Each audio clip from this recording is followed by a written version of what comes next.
Donc je vais vous démontrer 5 techniques interdites en judo mais autorisées en jujitsu.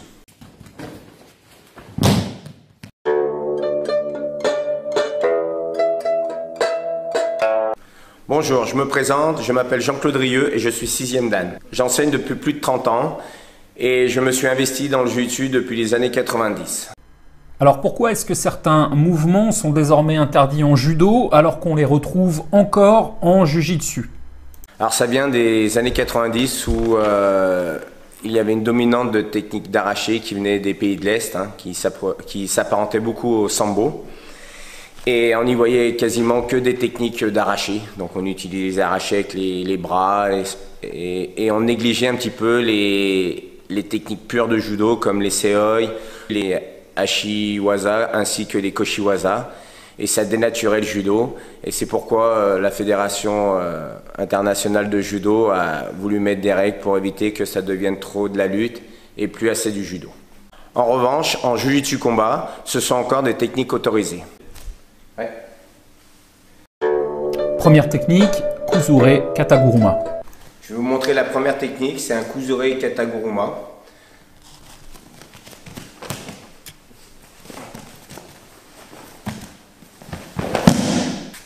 Donc sur un kumikata, faire lâcher mon partenaire, je vais venir envelopper son bras, engager ma tête sous son aisselle, enfourcher la cuisse et à l'aide de mes jambes, je vais prendre appui et renverser.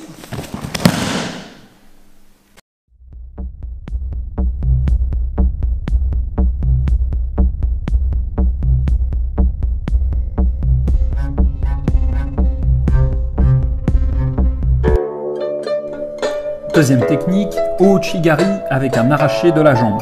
La deuxième technique, je vais appliquer un Ouchigari. Et la particularité, c'est que je vais venir tirer sur sa jambe pour pouvoir conclure le Ouchigari.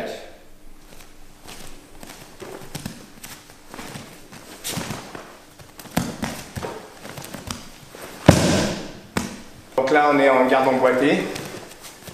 Je vais faire lâcher mon partenaire comme ceci pour venir en garde conjointe ici. À ce moment-là, je vais venir engager Ouchigari, mais mon partenaire va résister. Ici, voilà. Donc là, je vais lâcher la manche et je vais venir saisir le tissu, comme ceci, pour le soulever et appliquer au Ouchigari.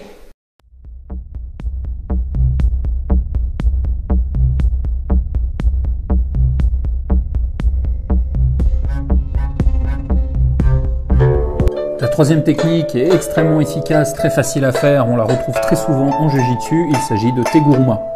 Voici la troisième technique, Teguruma.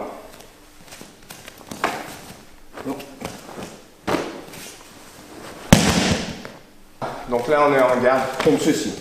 Soit j'arrive à décrocher comme ceci, soit en jujitsu combat, c'est autorisé, venir faire lâcher comme ceci.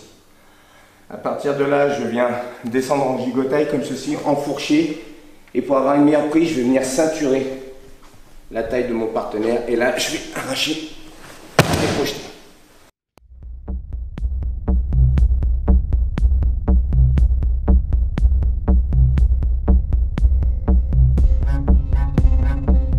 La quatrième technique se retrouve très souvent en jujitsu combat, à la volée, après un enchaînement de plusieurs coups de poing, vous allez saisir la jambe de votre adversaire et appliquer Kouchi Makikomi. Donc la quatrième technique, Kouchi Makikomi.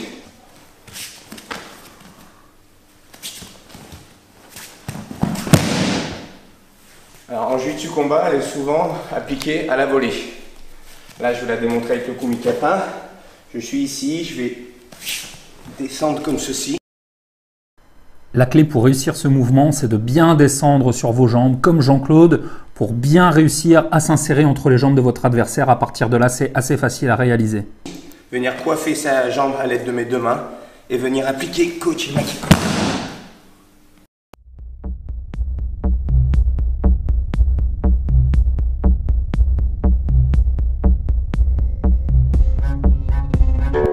Voici une variante de Morotegari avec laquelle il est très facile de déstabiliser même les plus grands gabarits.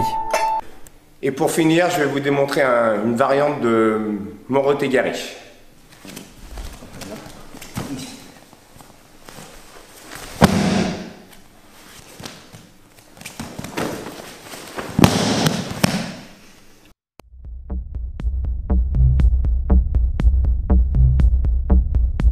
Donc je viens de démontrer 5 techniques autorisées en jiu-jitsu combat, en revanche interdites en judo. Si vous avez aimé cette vidéo, merci de la liker et de la partager. Je vous invite à aller sur dojouenligne.com. Vous y trouverez une vidéo gratuite sur le judo, jiu-jitsu et self-défense. Dites-moi en commentaire la technique que vous avez préférée et laquelle vous aimeriez essayer dans votre dojo. Merci et à bientôt. Voilà, pendant une période, au niveau des... Enfin, voilà. C'est un truc de dingue, c'est un truc de fou. Ouais. Vas-y. Donc...